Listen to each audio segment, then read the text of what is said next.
A pretty face. Chapter 1. Zoe is angry. Zoe is 17 years old. She works in a bookstore in the little town of Newport. Zoe likes books and she likes her work. But after work she likes to act in plays with the Newport Players. The Newport Players do 6 plays every year, and Zoe is in most of them. Some plays are exciting, and some plays are famous. This week, the play is Romeo and Juliet by William Shakespeare. A lot of people are coming to see it, Zoe thinks. I must act well. Mike is 18 years old. He is a student at Newport College and he likes writing. One day he wants to write plays for the theater and for television. One day I want to be famous, he thinks. Newport has a newspaper. The Newport Weekly News is its name, and Mike's Aunt Peggy is the editor.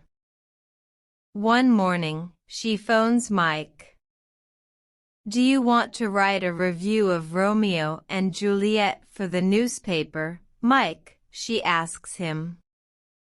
The Newport Players are doing the play tonight at the little theater. Yes, please, Aunt Peggy. Mike says. Thanks for asking me. That evening, he goes to Newport's little theater to see the play. Mike goes into the theater and sits at the front. He gets out his notebook and pen, ready to write notes for his review. There are a lot of people in the audience. 5 minutes later, the play begins. Zoe acts the part of Juliet's mother. She knows all her words and speaks them well. Mike is watching her. She's very pretty and she's doing her best, he thinks. But it's not easy to act the part of an older woman. She's only 16 or 17 years old, and we all know it. He begins to write in his notebook. 2 hours later, the play ends and the audience leaves the theater. Mike goes home and writes his review for the newspaper. He doesn't feel very happy. It was a good play, but what can I say about the girl acting the part of Juliet's mother, he thinks. I want to be kind, but I must be honest, too. At the bookstore on Friday, Zoe reads Mike's review of the play in the Newport Weekly News. Zoe is angry. She looks at the name under the review, Mike Morrison.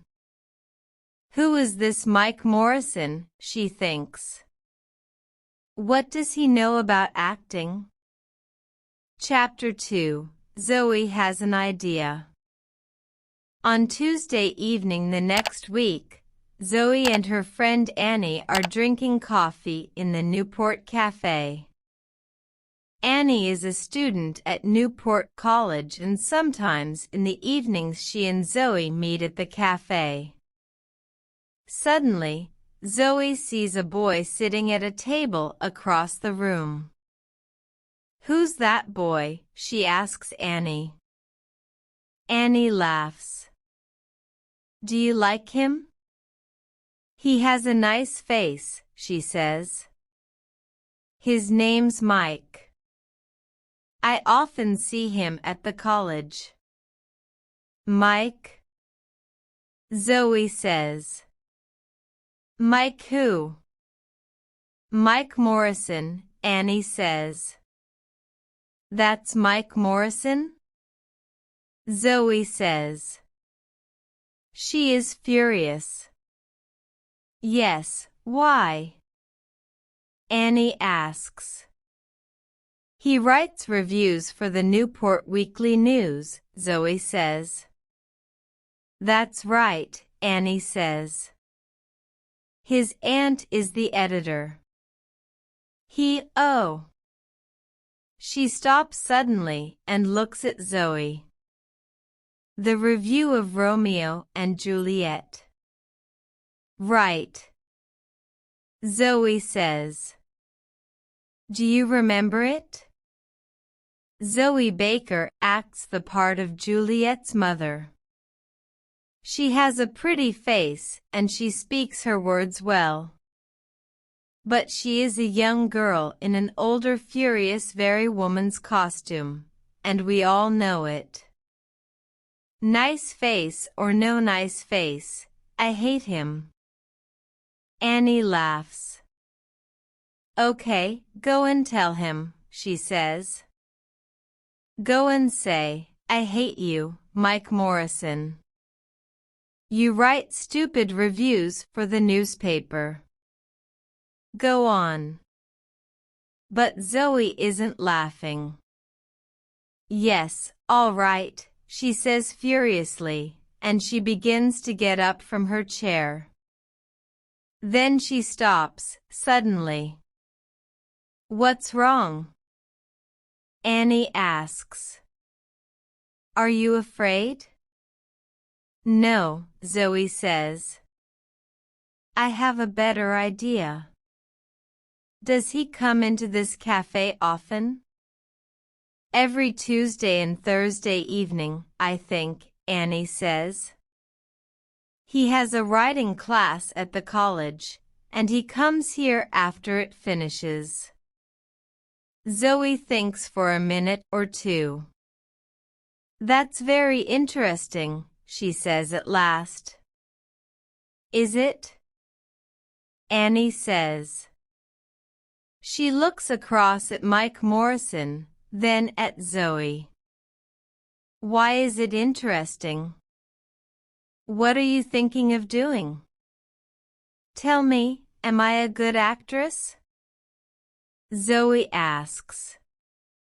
Yes, you are, Annie says. But. Okay, Zoe says. I'm a good actress and I want to prove it to Mr. Mike Niceface Morrison. How do you want to do that? Annie asks. Zoe smiles and begins to tell Annie about her idea. Chapter 3, A Difficult Interview. On Thursday, Mike comes to the Newport Cafe after his writing class. He asks for a cup of coffee, then starts to read one of his books. Some minutes later, a woman comes into the cafe. She is carrying a magazine under her arm. At first, Mike does not see the woman. Then she comes across to his table. Hello, she says. Are you Mike Morrison? Mike is surprised. Yes, he says. That's me. The woman smiles. Can I sit at this table? She asks. Yes, of course, Mike says. My name is Kate Lawson, the woman says. I'm the editor of Yes magazine. Do you know it? She sits down and puts the magazine on the table in front of Mike. Yes, I know it, Mike says. It's a magazine about famous people. That's right, Kate says. Do you want to write something for it? Can you do an interview for me? An interview? Mike says, surprised. Why are you asking me? You sometimes write theater reviews for the Newport Weekly newspaper, she says. Is that right? Yes, I do, he says. I want to write plays one day, Anne. Well, do this interview for my magazine then, she says. It's with a famous playwright. He lives in Newport. Todd Marons is the only famous playwright in Newport, Mike says. He lives quietly and doesn't go out very often. And he's famous for not talking to reporters from gossip magazines. He throws them out of his house. Kate laughs. Are you afraid? She says. Good reporters aren't afraid to do difficult interviews. You want to write plays, don't you? Well, perhaps he can tell you something about playwriting. Mike thinks she's right. Perhaps I can learn something from Todd Marons. Okay, he says. When can I do it? Tomorrow morning, Kate says. You must tell Marons this interview is for Yes Magazine. But tell him after you get into the house. Okay? Okay, Mike says. Chapter 4, Todd Marons' House. A Pretty Face by John Escott, Todd Marons' House. Later that evening, Zoe is speaking to Annie on the phone.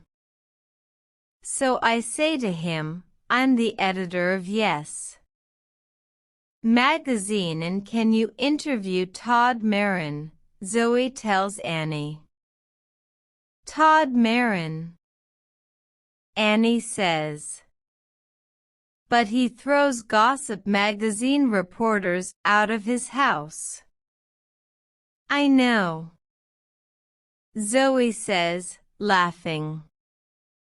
And I want to stand outside his house and watch Todd Marons throw Mike Morrison out. The next morning, Mike goes to Todd Marons' house. It is a big house, and there are lots of bushes and tall trees in front of it. I don't like Yes Magazine very much, but this is an important interview, Mike thinks. And perhaps I can talk to Todd Marons about my play. Mike is writing a play for television. He walks up to the front door of the house. He is carrying his notebook and he has a list of questions to ask the playwright. But he is a little afraid of the famous man. Zoe follows Mike to Todd Marons' house. She is careful and she follows Mike very quietly. Zoe is acting the part of Kate Lawson again. She has a black wig over her hair and she is wearing glasses. She hides behind one of the bushes in front of Todd Marons' house and watches Mike go to the front door. It is a big, dark house. This is funny, she thinks, smiling. When Todd Marons opens the door of his house, Mike begins to talk quickly. Hello, Mr. Marons, he says. I'm Mike Morrison. I'm a student at Newport College and I want to write plays. Do you? Todd Marons says. And I write reviews in the Newport Weekly News, Mike tells him. What do you want from me? Todd Maron asks. Can I ask you some questions? Mike says. Why? Maron asks. Is it for the Newport Weekly News? That's a difficult question. What do I do now? Mike thinks. Do I tell him a lie, or do I tell him the truth? Then, after a second or two, he says it. It's for Yes Magazine. Listen, I know it's a stupid magazine. But. Chapter 5, Zoe waits. Zoe is watching Mike and Todd Maron from behind a bush. She can see them, but she cannot hear them speaking. She sees Todd Maron open the door, and she sees Mike follow him into the house. Zoe smiles. Right. He's in the house, she thinks. Now let's wait for Todd Maron to throw him out. Todd Maron takes Mike to his study. There are hundreds of books in the room and a big desk. Todd goes and sits behind the desk. Thank you for telling me the truth, he says to Mike. I can see you're an honest young man. You can ask your questions. But not for Yes Magazine. You're right. It is a stupid magazine. I hate gossip magazines. Why do people write for them? Because they pay a lot of money, I believe, Mike says. Todd Maron laughs. Yes, you're right again, he says. But you can write about me for the Newport Weekly News. Is that okay? Yes, that's okay, Mike says, and he smiles at Todd Maron happily. I like to help young writers with ideas when I can, Todd says kindly. Sit down. Mike sits down, puts his notebook on Todd's desk and opens it. I read your reviews in the newspaper sometimes, Todd says. They're very good. Well, I think they're okay, Mike says. But I want to write for the theater, for TV, and for movies. I'm writing a play now. Are you? Tell me about it, Todd says. Can I? Mike asks. Well, it's about a boy and a girl. A boy and a girl? That's right. Todd Maron sits back in his chair to listen and Mike tells him the plot of his play. Mike is very nervous, but Todd Maron does not speak. He smiles at Mike and he listens to him very carefully. When at last Mike stops speaking, Todd says, "Thank you. That's very interesting. It's a good story, and it's funny too. But there are one or two things you can do to make it better.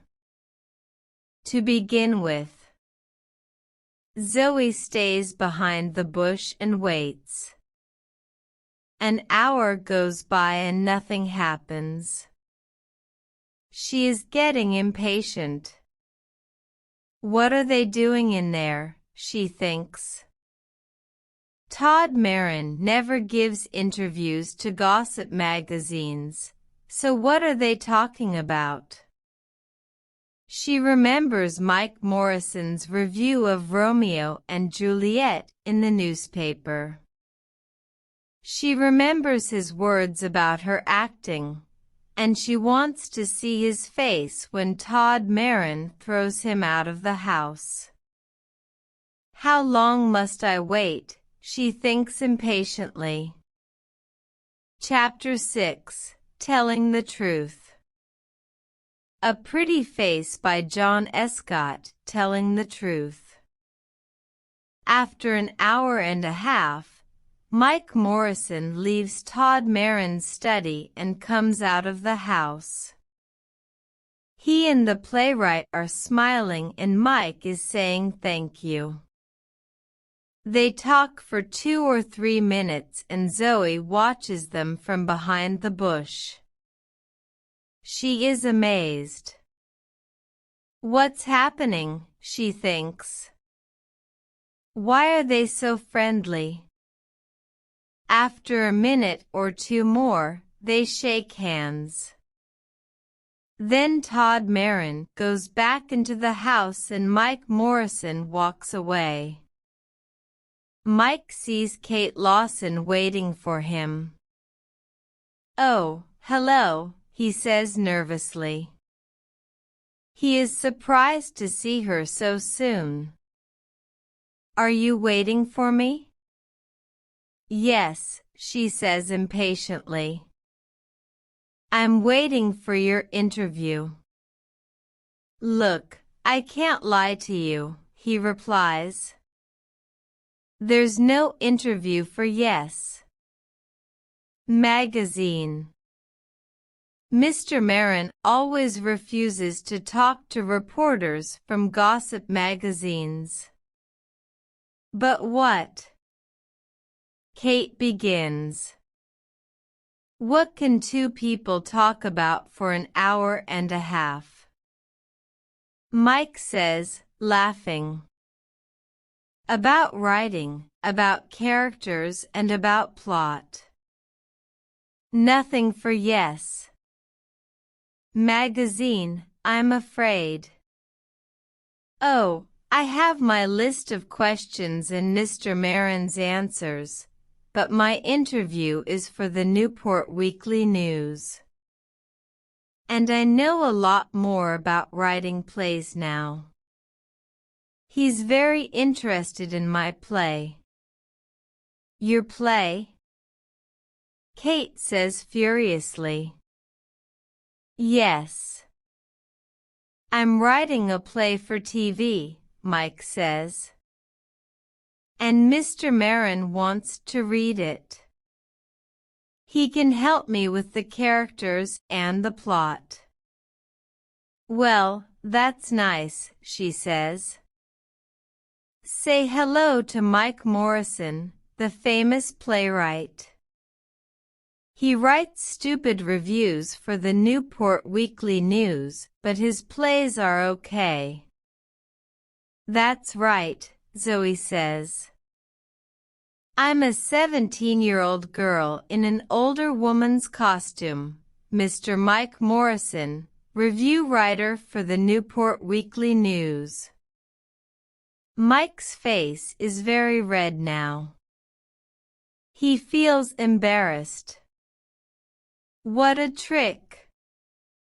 So there is no Kate Lawson, editor of Yes Magazine, he says. "No, there isn't," Zoe says, laughing. "What do you think now? Does this prove something? Am I a good actress?"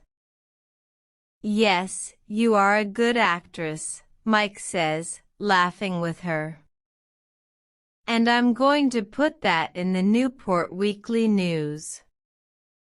"Are you?" Zoe says. "Yes, and thanks for making me go and see Todd Marons," Mike tells her. He doesn't feel embarrassed anymore. Now I can get help with my play, he says. Come on, let's get a cup of coffee. And I'm paying. Well, I can't refuse a free coffee, Zoe says, and she laughs. The end.